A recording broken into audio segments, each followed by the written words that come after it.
C'était clairement un match de taré. Salut à tous, on se retrouve pour le débrief du match entre le Barça et l'Inter de Milan. Score 3 partout.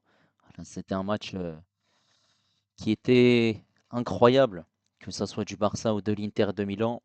Voilà, 3 buts du Barça, Yamal 24e minute de jeu, Ferran Torres à la 30e minute de jeu, et un contre son camp du gardien suisse, Yann Sommer à la 65e minute de jeu pour cette équipe de l'Inter de Milan. C'est Thuram qui a marqué à la première minute du match. Dumfries, un doublé, 21e et 63e minute de jeu. Merci aux personnes qui étaient présentes avec moi sur ce match. N'hésitez pas à liker et à vous abonner si vous êtes nouveau. On est parti pour les statistiques de cette rencontre qui sont clairement en faveur du Barça, hein. 19 tirs, 9 tirs cadrés, 3 buts. Mais cette équipe de l'Inter de Milan était réaliste malgré tout. 7 tirs, 3 tirs cadrés, 3 buts. Pour la possession, c'est le Barça à 72%, 28 pour l'Inter, 683 passes pour le Barça, 271 pour l'Inter de Milan, précision de passe à 90%, 75 pour l'Inter de Milan, 10 fautes pour le Barça, 11 pour l'Inter de Milan. Un carton jaune pour les deux équipes, 5 hors-jeu pour l'Inter, 7 corners barcelonais et 2 pour l'Inter. Et là, on est parti en image pour les 6 buts du match. Pour la composition d'équipe du FC Barcelone, Chesney, Koundé, Koubarsi, Martinez, Martin. On a ensuite Pedri et De Jong dans ce double pivot. Olmo en 10, à gauche Rafinha, à droite Yamal. Et en faux numéro 9, c'était Ferran Torres. Pour cette équipe de l'Inter de Milan, Yann Sommer, accompagné de cette défense à 3, Bisek, Acerbi, Bastoni. Ensuite, on avait Dumfries et Di Marco. Voilà, sur les côtés.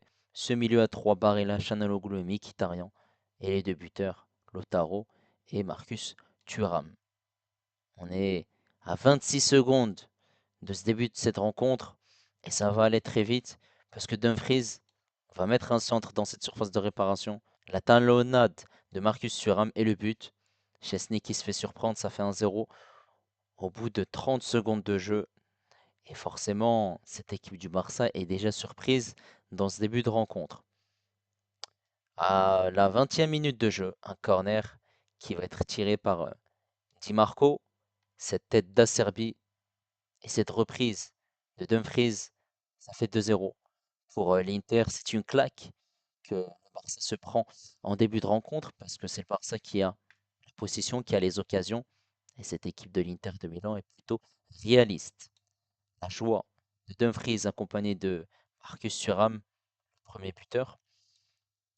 Sauf que 3 minutes plus tard, Yamal qui va partir tout seul, qui va dribbler, qui va accélérer, rentrer dans cette surface de réparation et frapper d'une frappe enroulée pied gauche, poteau rentrant.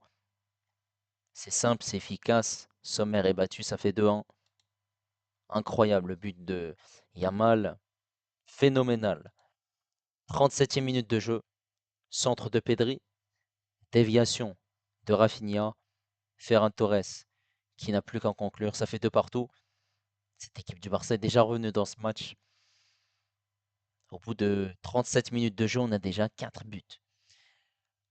En deuxième mi-temps, à la 62e minute de jeu, il y aura un corner. Et ce sera un but pour cette équipe de l'Inter de Milan. Un but signé Dumfries cette tête. Il n'y a personne sur lui au niveau du marquage. Ça fait du coup 3-2. Cette équipe de l'Inter qui prend l'avantage. La joie des Interistes. Sauf que quelques minutes plus tard, un corner pour le Barça. Olmo qui s'en charge.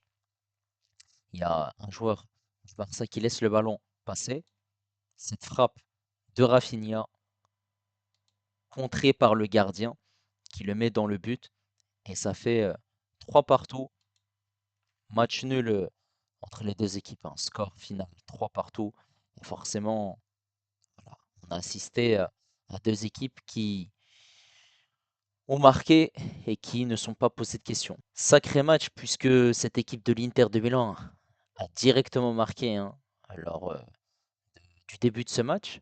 Pourtant, c'est cette équipe du Barça qui a dominé clairement la rencontre, hein, que ce soit dans les tirs, que ce soit dans la position, que ce soit dans le jeu. Forcément, si on arrive à un score de 3 partout, c'est que une équipe du Barça a réussi à marquer, mais a laissé énormément de failles dans son dos. Des boulevards, ils ont été voilà, mauvais sur coup de pied arrêté à 2 reprises, sur un jeu de position sur le premier but, un centre. Donc ça, c'est des erreurs que le Barça doit travailler. Cette équipe de l'Inter, ben, on la connaît, hein, c'est une équipe qui joue très défensif, avec 2 attaquants devant. Et ils ont parfaitement bien négocié leurs occasions, clairement. Sauf que malgré ce schéma tactique, ils ont eu clairement du mal offensivement face à cette équipe du Barça. C'est plutôt une équipe qui a été réaliste, mais défensivement, ils ont été à la peine, hein, malgré que il y avait quand même un schéma tactique qui permettait à Di Marco et Dumfries d'apporter défensivement. Et on l'a vu que ça a été compliqué. Forcément, voilà, tu as 4 buts en première mi-temps, tu as du coup 2 buts en 20 minutes. Tu te dis que le Barça a pris un coup derrière la tête, sachant que cette équipe du Barça a eu des occasions. Ferran Torres qui frappe et ça passe à 2 reprises pas loin du poteau. Tu as aussi une grosse situation où Olmo frappe, il y a l'arrêt du gardien. Beaucoup de corners en 7 quand même. Après, tu as Yamal qui marque ce but qui permet aux Barcelonais de revenir. Et ensuite, cette magnifique transversale de Pedri, la tête de Rafinha pour Ferran qui se jette de partout. Sacrée première mi-temps malgré tout, hein, 4 buts. Deuxième mi-temps, on a vu que cette équipe de l'Inter a été très très intéressante. Non seulement bah, ils ont été solides, parce que ils ont encaissé que un but en deuxième mi-temps, mais ils ont fait des changements. La sortie de Martinez, sortie blessée, avec l'entrée de Taremi, et aussi la sortie de Koundé, du côté du Barça, remplacé par Eric Garcia. Gérard Martin aussi qui est sorti, entrée d'Araujo. Après, voilà, cette équipe de l'Inter défendait, n'avait pas énormément de situations. Ils ont eu une situation et ils l'ont très bien négocié en marquant ce but sur coup de pied arrêté. Bravo à eux. Et cette équipe du Barça n'a pas tardé à revenir avec ce contre son camp de Rafinha. Et forcément, après, ben, il y a eu des occasions de la part du Barça sans forcément trouver la faille. Voilà. Tout reste encore possible pour le match retour. Maintenant, on va revenir sur la prestation des Interistes avant de parler de la prestation des joueurs du Barça. Sommer qui encaisse 3 buts, ce qui est énorme dans ce contre son camp. Mise en difficulté aujourd'hui. Voilà, il a concédé énormément d'occasions. Il a fait quand même des arrêts. Après, sur 2 des 3 buts, il peut rien faire. Sur le troisième, il doit faire largement mieux parce que il dévie le ballon et il rentre, ce qui est vraiment bête. Mais sinon, il n'a pas été aidé par sa défense. Cette défense Bissek, Acerbi, Bastoni. J'ai trouvé que Bissek, par moment, il a été mis en difficulté par Rafinha, mais je l'ai trouvé plus intéressant que Bastoni qui a été mis en difficulté par Yamal. Et on l'a vu que cette équipe du Barça jouait énormément sur Yamal. Et forcément, je me suis trompé aussi au niveau de la compo, c'est Yamal à droite et Ferran Torres hein, en faux numéro 9. Donc voilà, Bastoni a été mis en difficulté par Lamine Yamal qui a fait des dégâts sur ce côté droit. Un Bissek qui a été par moment bien, par moment moins bien. Forcément, il y a eu aussi un Serbie qui a été entre les deux. Des duels gagnés, des duels perdus. Physiquement, il n'était pas aidé par ses partenaires. Après, forcément, cette défense à 3, tu as besoin du soutien de Dumfries et Di Marco qui sont des pistons qui sont plutôt offensifs. Ils ont d'ailleurs apporté au match. Mais forcément, c'est pas des TGV, hein. C'est soit tu attaques, soit tu défends. Et on a clairement vu que Dumfries et Di Marco n'ont pas forcément aidé défensivement. Par contre, Dumfries a été homme du match, doublé, passe décisif. Très très très intéressant offensivement. Voilà, de par ce centre pour le but de Thuram, il est là sur le corner, la conclusion. Donc offensivement, il a apporté quand même, il a été pertinent dans la qualité de centre, dans aussi la précision, la qualité de passe aussi. Voilà, ça c'est mérité, hein, son trophée d'homme du match, même si on aurait pu le donner à Lamine Yamal. Di Marco, avant qu'il sorte remplacé par Augusto, je l'ai senti plutôt intéressant. Si tout n'a pas été parfait, quand même essayé d'apporter offensivement. Défensivement, on sentait que par moments c'était compliqué, hein, pour aider Bastoni. Et il n'a pas aidé, hein. Il n'a pas fait les efforts défensifs. Ce milieu de terrain, Chanaloglu, Barella, Mkhitaryan. Barella, je l'ai senti plutôt moyen. Voilà, il n'y avait pas, ce qui cassait cette équipe du Barça. Schéma tactique était, on va dire, plutôt moyen dans le rythme, dans l'intensité aussi. Très peu de ballons récupérés. Mkhitaryan et Chanaloglu ont fait des fautes, ont essayé de se battre, essayé de mettre l'agressivité. Après, forcément, c'était un peu compliqué parce que cette équipe du Barça, elle jouait rapidement, en transition rapide.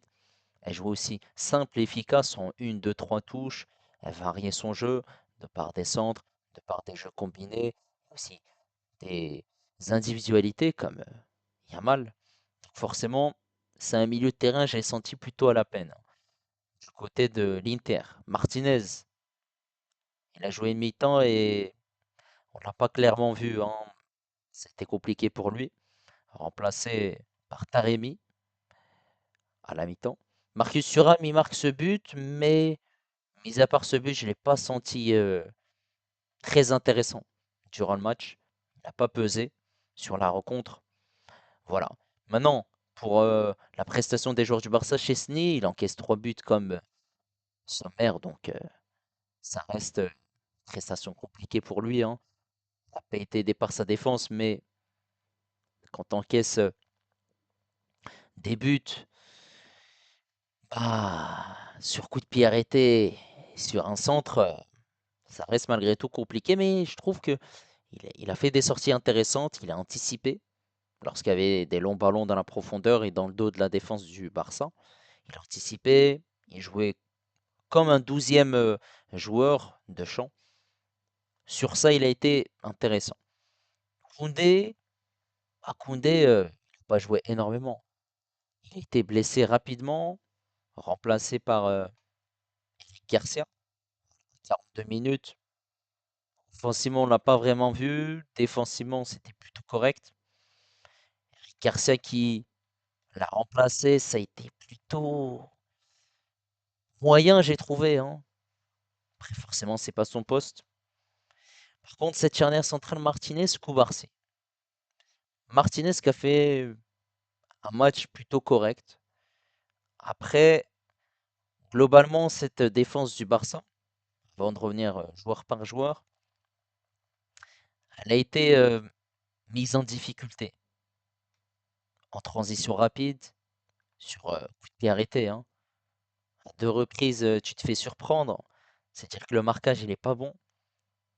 Sinon, voilà, ils étaient très hauts aussi, donc forcément, ça laissait beaucoup d'espace dans leur dos. Cubarsí, Martinez, très bonne association. Cubarsí, je l'ai trouvé plutôt correct. Il a fait un match très intéressant, serein, malgré son jeune âge. Et Martinez, il met l'agressivité qu'il faut, l'impact qu'il faut, la détermination. Ça reste une prestation plutôt solide. Par contre, Martin, sur ce côté gauche, non, Martin, c'est pas le niveau de Ligue des Champions, hein. Et c'est d'ailleurs pour ça qu'il a été remplacé à la mi-temps, remplacé par Araujo, qui a basculé dans l'axe avec Cubarsí. Martinez qui a basculé sur ce côté gauche. C'était du bricolage, hein, clairement. Et voilà, on sentait que C'était pas trop ça et même offensivement, on les a pas vus les latéraux hein, du côté du Barça. Par contre, ce milieu de terrain, Pedri, très intéressant. C'est lui qui fait cette magnifique passe pour Rafinha et ensuite pour Ferran Torres. Pedri, techniquement, ça a été très très fort. Voilà. Il ressortait les ballons proprement, il jouait simple, en une touche de balle. Voilà, ça reste une prestation très aboutie pour Pedri, il n'y a rien à dire. De Jong, par moment, je l'ai senti en difficulté. Par moment, voilà, pas, c'était pas top hein, ce qu'il a fait. C'était un jeu simple. Il jouait voilà, une touche. Parce que cette équipe de l'Inter, lorsqu'elle partait rapidement dans le dos, je le sentais pas au top hein, de Jong. C'était compliqué pour lui de revenir, de faire les efforts défensifs, d'être pertinent, intéressant. Et de Jong, forcément, je l'ai senti quand même à la peine hein, sur certaines actions, mais lorsque le Barça avait le ballon, il était plutôt tranquille. En attaque, Olmo, on l'a pas vraiment vu. Voilà, il y a cette occasion où il y a l'arrêt de Sommer. Sinon, Olmo décrochait énormément, essayait de jouer, de varier son jeu, et il bougeait énormément pour essayer de jouer avec ses coéquipiers. Il n'a pas pesé réellement sur ce match. Voilà, ça reste plutôt moyen sa prestation. Ferran Torres.